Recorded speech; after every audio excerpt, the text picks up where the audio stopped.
به نام خدا، سلام عرض می‌کنم خدمت همه شما عزیزانم.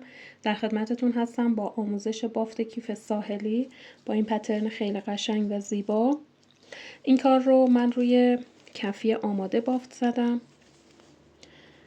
شما میتونید روی کفی مستطیل یا بیضی هم ببافین که آموزشش داخل کانال هست و من لینک آموزش ها رو توی قسمت دیسکریپشن یا توضیحات ویدیو براتون قرار میدم.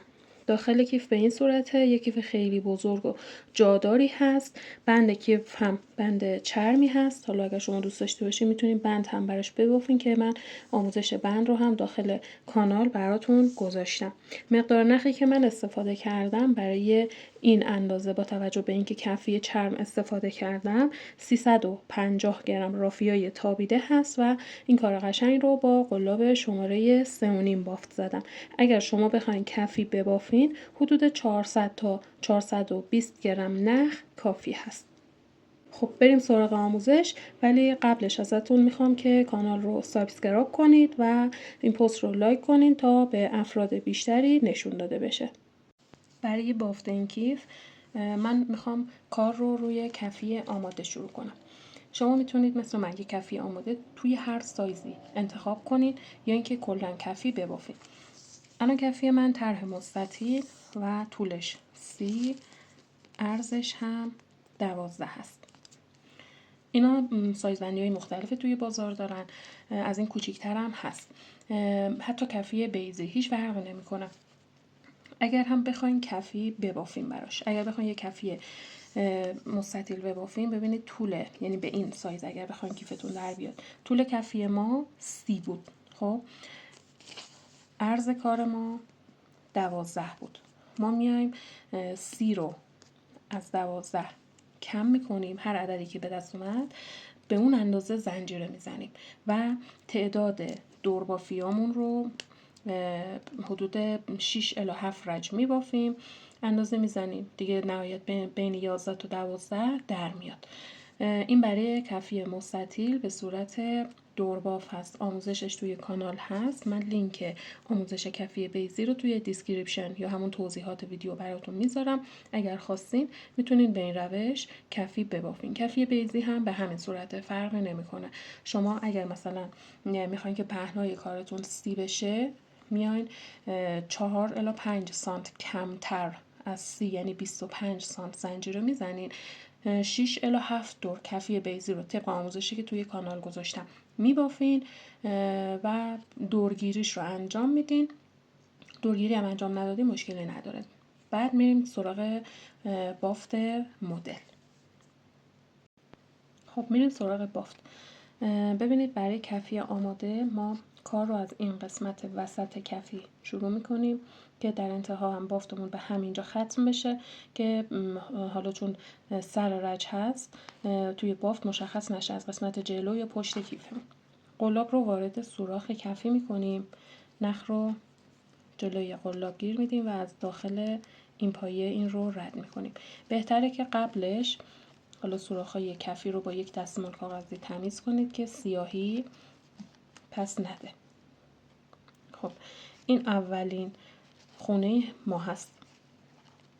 من میام یک پایه دیگه دقیق کنار همین میبافم.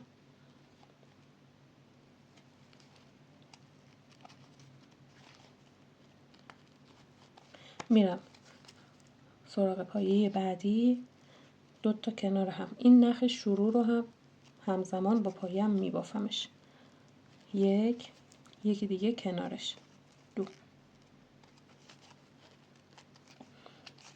خب دوباره میرم سراغ پایه بعدی، 2 تا پایه از داخلش در میارم و میبافم. 1 و 2. یعنی روی هر پایه 2 تا پایه کنار هم در میارم و میبافم. دوباره میرم سراغ پایه بعدی، 1 و 2. خب دور تا دور رو ما به این صورت بافت میزنیم. داخل هر سوراخ کفی 2 تا پایه کنار هم. دور تا دور رو بافت زدم. داخل هر پایه 2 تا پایه کنار هم کافیه. به سر رجم رسیدم. اینجا میام به اولین پایه‌ای که بافتم، یعنی اینجا با پایه بست کارم رو اتصال میدم.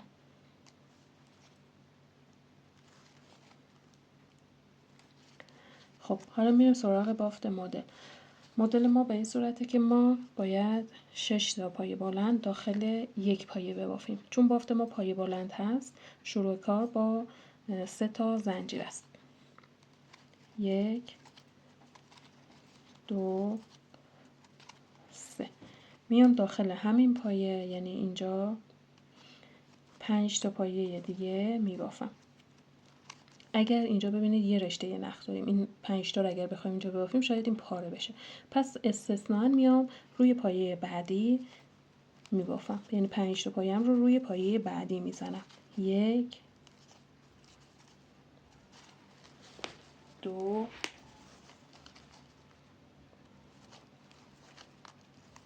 3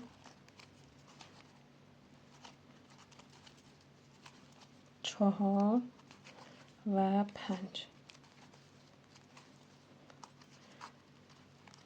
ببینید ما برای شروع کار 3 تا زنجیره زدیم، یک پایه بلند حساب میشه.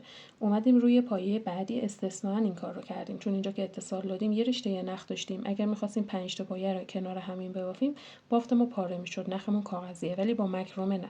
اگر با مکرمه بافتیم میتونین کنار همین 3 تا زنجیره 5 تا پایه‌تون رو ببافین. 3 تا زنجیره معادل با یک پایه بلند، اومدیم روی پایه بعدی 1 2 3 4 5 تا پایه زدیم که در مجموع میشه 6 تا پایه بلند.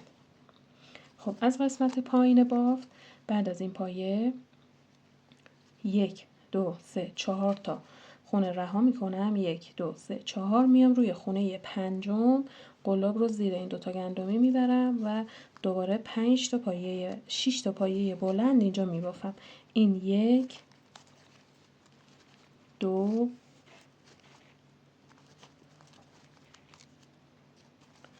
3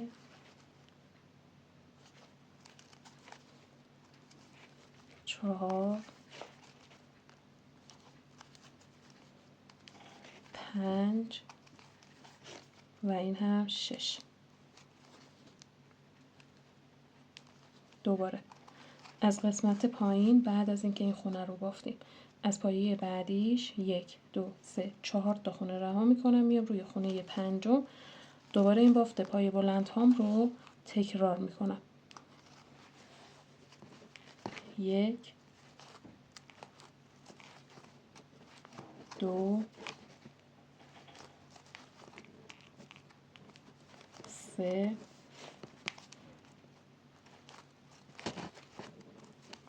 4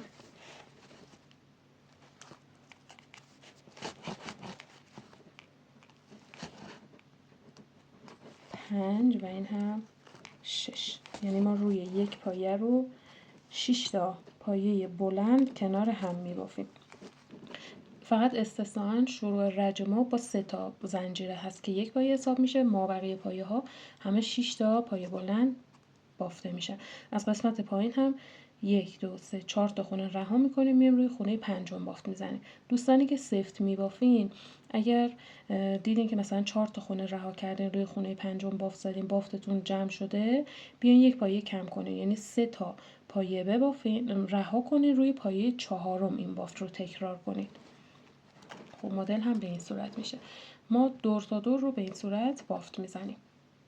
به انتهای رج ما حد فاصل پایه هامون 4 تا خونه بود که رها میکردیم، روی خونه پنجم بافت میزنیم. من از قسمت انتها شمردم. اگر بخوام 1 2 3 4 تا خونه جا بذارم، یه خونه اینجا ببافم، 1 2 3 4 5 6 و حد فاصله این آخرین گل با اینجا خیلی زیاد میشه. پس میام از اینجا تعداد پایه هام رو یک کمی کمتر فاصله هاش رو در نظر میگیرم، یعنی 3 تا خونه رها میکنم. 1 2 3 میام روی خونه چهارم پایه هام رو میبافم. 1 2 3 4 5 و 6. 1 2 1 2 3 میام روی خونه چهارم، دوباره 6 تا پایه رو میبافم. 1 2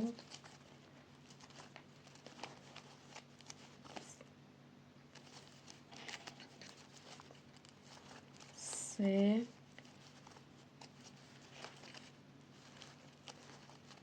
4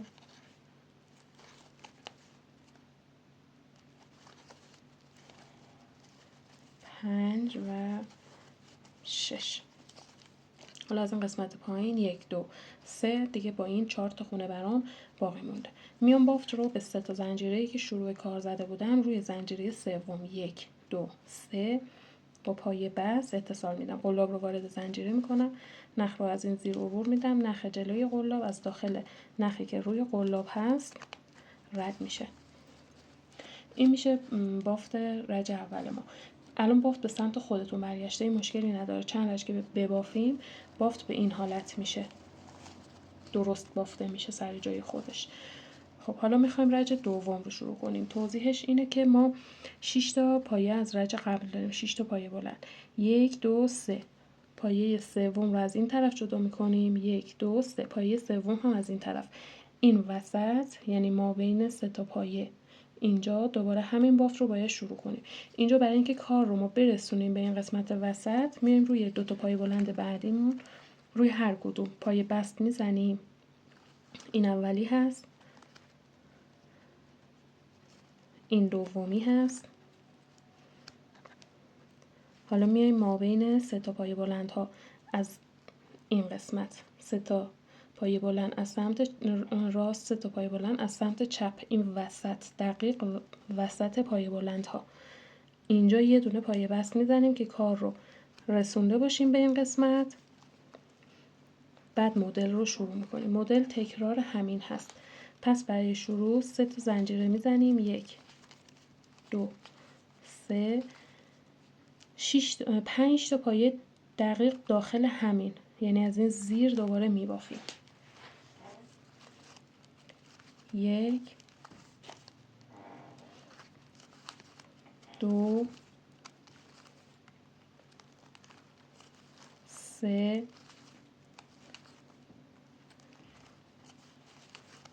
4 و 5. با اون 3 تا زنجیره در مجموع ما 6 تا پایه کنار هم الان اینجا بافتیم.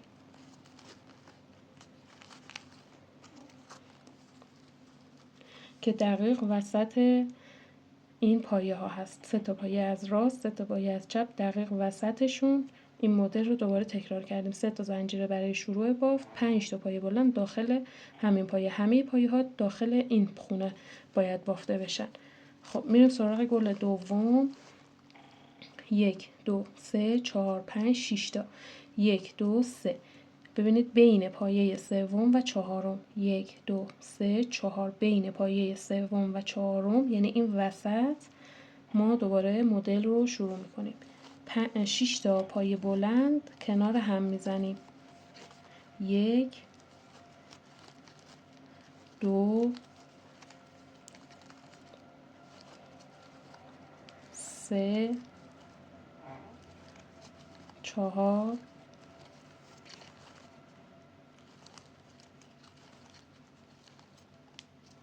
5 و 6.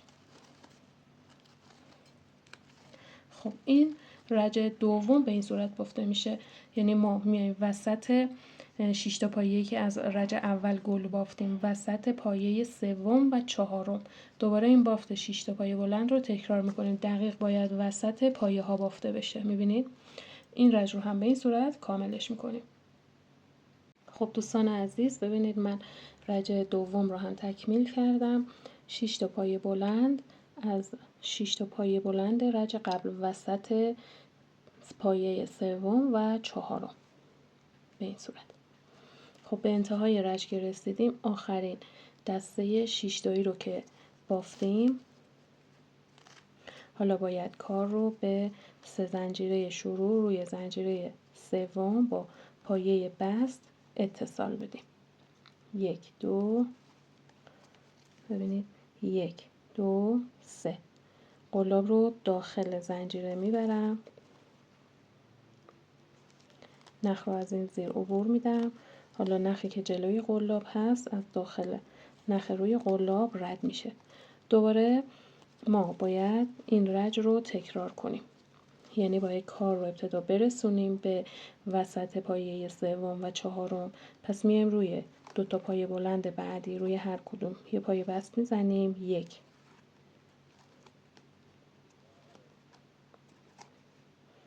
2. الان یعنی رفتیم روی پایه سوم، ما بین پایه سوم و چهارم یعنی این وسط یه دونه پایه بست میزنیم. حالا کار رو از اینجا دوباره شروع میکنیم. شروع بافت با 3 تا زنجیر است. 5 تا پایه بلند داخل همین پایه اینجا میبافیم. 1 2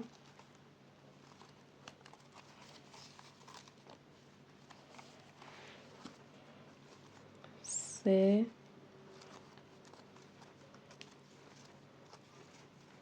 4 و 5.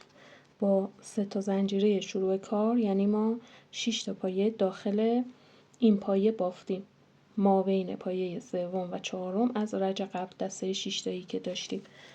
میریم سراغ دسته بعدیمون بین پایه سوم و چهارم. 1 2 3 4 5 6 یعنی پایه سوم و چهارم ما اینجا هست، ما بینش یعنی این وسط بافت رو باز میکنیم، قلاب رو وارد بافت میکنیم و 6 تا پایه رو از اینجا میبافیم.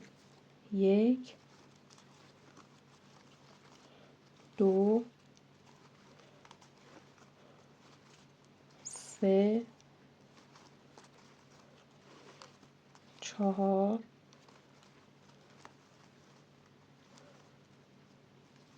5 و این هم 6.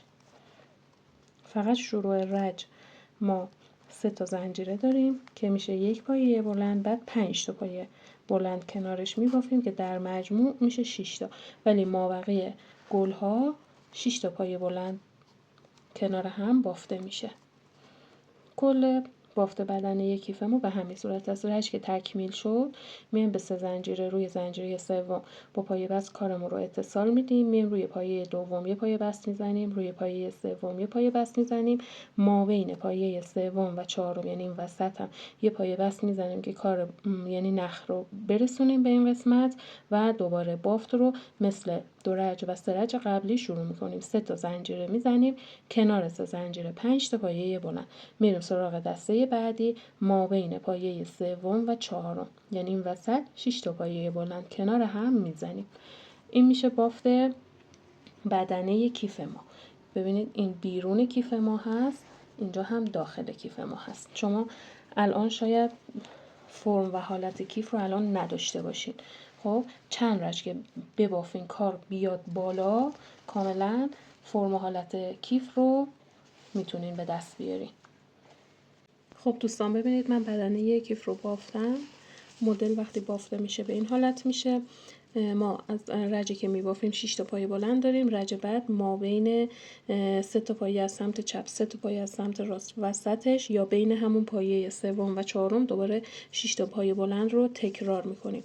تعداد رج هایی که من بافتم از ابتدا 1 2 3 4 5 6 7 8 9 10 11 12 13 و 14 رج شده. شما اگه دوست داشته باشین میتونید بلندتر هم ببافین، دیگه کاملا سلیقه‌ای هست.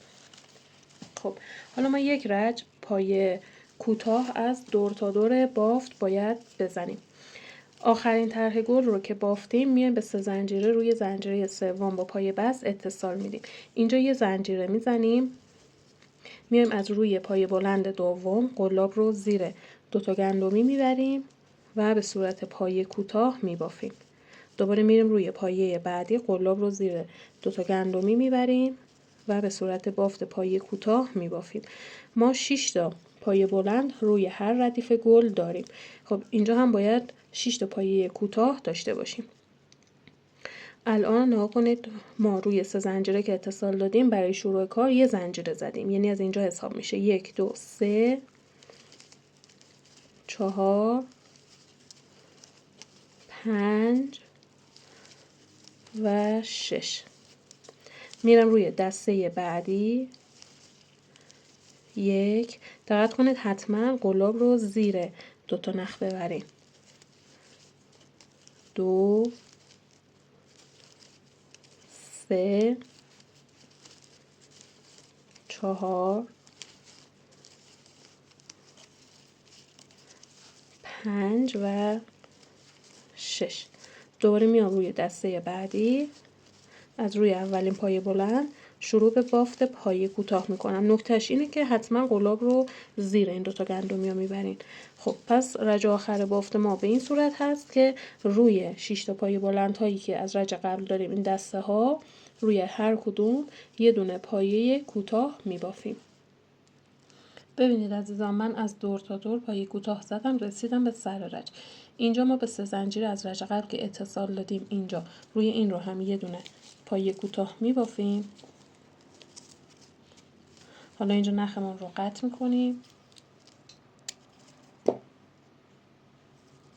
از داخل بافت این رو آزاد میکنیم، میایم روی اولین زنجیره‌ای که اینجا زدیم از سمت داخل کیف قلاب رو زیر این 2 تا نخ میبریم، نخ رو جلوی قلابمون گیر میدیم و میکشونیمش به سمت داخل کیف. حالا از سمت داخل از لابلای این نخ این رو رد میکنید. میتونید نختون رو بلندتر قیچی کنید، داخل سوزن بکشید و این کار رو انجام بدید، یا مثل من با کمک قلاب این کار رو انجام بدید. بعد سر نخ رو به این صورت بپیچین که باز بشه، این گره میزنین و اضافه نخ رو قیچی میکنید.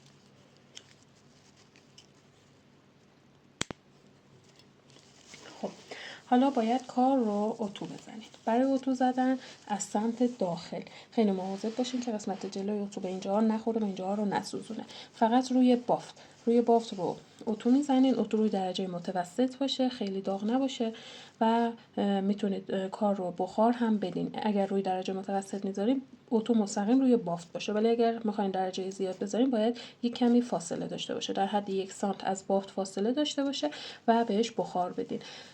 کامل دور تا دور رو این قسمت مثلا جلوی کیف هست این کار رو انجام میدیم، بعد هم این طرف این کار رو انجام میدیم تا بریم سراغ دوختن بند کیفمون. برای دوختن بند من دارم از بند چرم استفاده میکنم.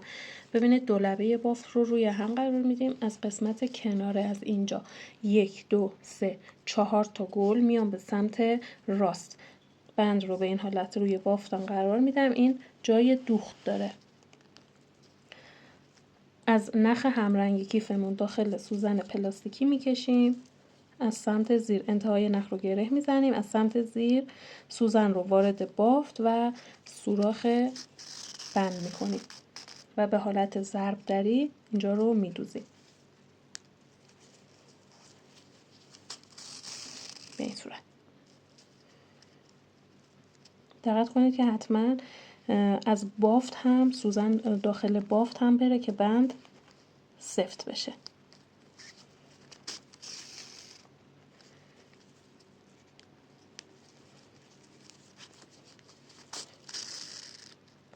دوست داشته باشید میتونید 2 مرتبه هم این کار رو تکرار کنید که کاملا سفت بشه دیگه.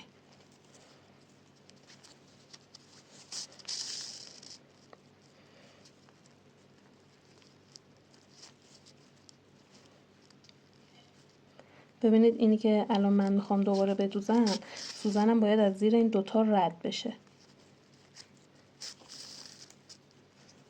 به این صورت.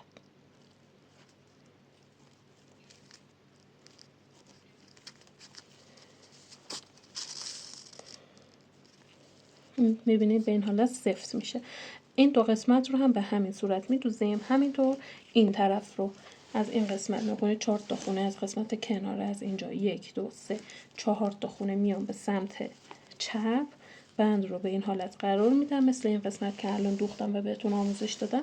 یک طرف رو هم میدوزم، بند دیگر رو هم دقیق از سمت زیر قرینه این دو طرف میذارم و میدوزم. خب این هم میشه از آموزش این کیف زیبامون. امیدوارم که ببافین و لذت ببرین. شما این کیف رو میتونید توی هر اندازه‌ای که دوست دارین ببافین، حتی سایز کوچیک‌تر به عنوان کیف پول یا کیف لوازم آرایش رو هم میتونید با این روشی که بهتون آموزش دادم بافت بزنید.